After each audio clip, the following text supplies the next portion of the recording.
Samuel कौम से खिताब करता है।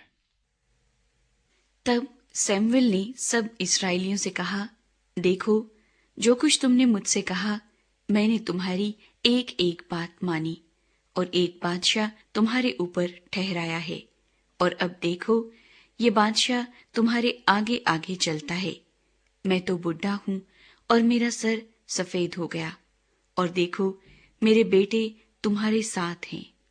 मैं लड़कपन से आज तक तुम्हारे सामने ही चलता रहा हूं। मैं हाजिर हूं, सो तुम खुदावंद और उसके ममसू के आगे मेरे मुंह पर बताओ कि मैंने किसका बैल ले लिया या किसका गधा लिया। मैंने किसका हक मारा या किस पर जुल्म किया, या किसके हाथ से मैंने रिश्वत ली ताकि अंधा बन जाऊं। बताओ, और ये मैं तुमको वापस कर दूंगा। उन्होंने जवाब दिया, तूने हमारा हक नहीं मारा और ना हम पर जुल्म किया, और ना तूने किसी के हाथ से कुछ लिया। तब उसने उनसे कहा कि खुदावंद तुम्हारा गवाह और उसका ममसू आज के दिन गवाह है कि मेरे पास तुम्हारा कुछ नहीं निकला। उन्होंने कहा, वो गवाह है। फिर सैमुअल लोगों से कहने लगा, वो खुदावंद ही है जिसने मूसा और हारून को मुकर्रर किया और तुम्हारे बाप दादा को मुल्क मिस्र से निकाल लाया। सो अब ठहरे रहो, ताकि मैं खुदावंद के हजूर उन सब नेकियों के बारे में जो खुदावंद ने तुमसे और तुम्हारे बाप दादा से की गुफ्तगू करूं।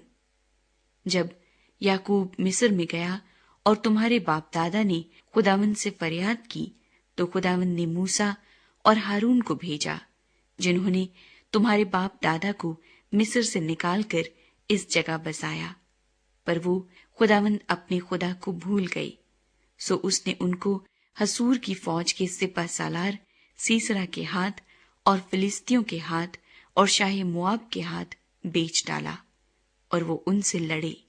फिर उन्होंने खुदावंद से फरियाद की और कहा कि हमने गुनाह किया, इसलिए कि हमने खुदावंद को छोड़ा और बालीम और अस्तारात की परस्तिश की। पर अब तू हमको हमारे दुश्मनों के हाथ से छुड़ा, तो हम तेरी परस्तिश करेंगे।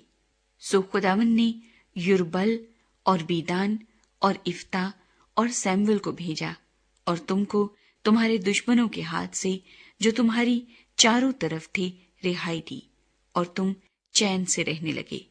और जब तुमने देखा कि बनी अमून का बादशाह नाहस तुम पर चढ़ आया, तो तुमने मुझसे कहा कि हम पर कोई बादशाह सल्तनत करे, हालांकि खुदावंद तुम्हारा खुदा तुम्हारा बादशाह था।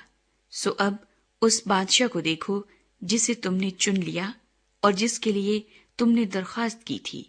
देखो, खुदावंद ने तुम पर बादशाह मुकर्रर कर दिया है।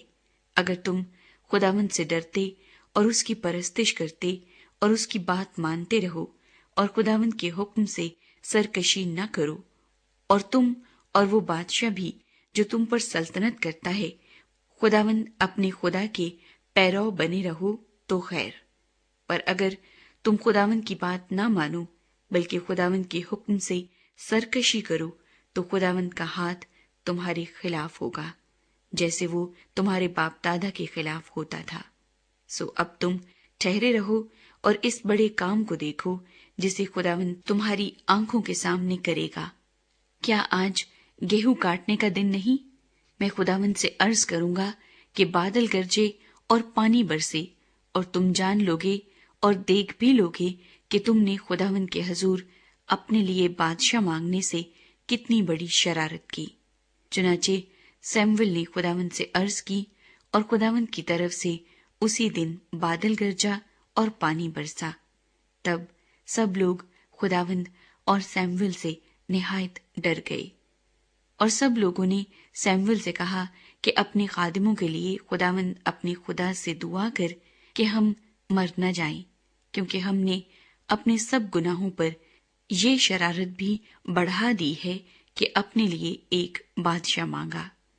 सैमुअल ने लोगों से कहा, खौफ न करो, ये सब शरारत तो तुमने की है, तो भी खुदावंद की पैरवी से किनारा कशी न करो, बल्कि अपने सारे दिल से खुदावंद की परस्तिश करो।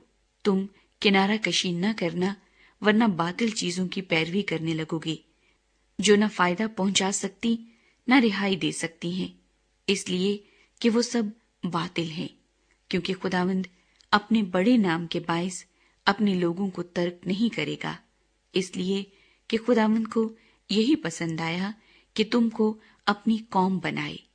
اب رہا میں، سو خدا نہ کرے کہ تمہارے لیے دعا کرنے سے باز آ کر خداوند کا گناہ گار ٹھہروں، بلکہ میں وہی راہ جو اچھی اور سیدھی ہے تم کو بتاؤں گا۔ فقط اتنا ہو کہ تم خداوند سے ڈرو اور اپنے سارے دل اور سچائی سے اس کی عبادت کرو، کیونکہ سوچو کہ اس نے تمہارے لیے کیسے بڑے کام کیے ہیں۔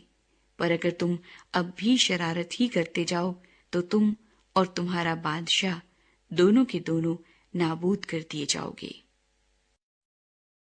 فلسطین